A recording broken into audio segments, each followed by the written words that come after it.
Hi అండి. ఈరోజు లంచ్‌కి పాలకూర పప్పు చేస్తున్నాను. అలాగే రైస్ కూడా పెట్టేసాను ఒకవైపు.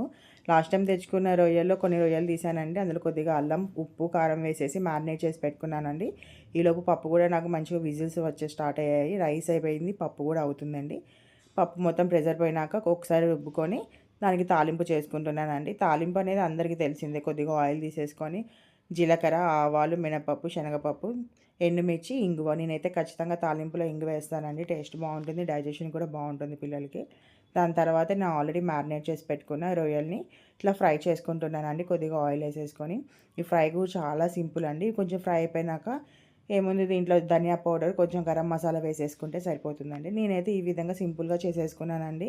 మా లంచ్కి పాలకూర పప్పు, రొయ్యల ఫ్రై, అలాగే నిన్న చేసిన బెండకాయ ఫ్రై కూడా ఉందండి. చెప్పడం మర్చిపోతున్నా. మా పాపకి బెండకాయ అంటే చాలా ఇష్టం. అందుకే తన కోసం నిన్న చేసింది కొంచెం దాచాను. అది ఈరోజు లంచ్ మాది.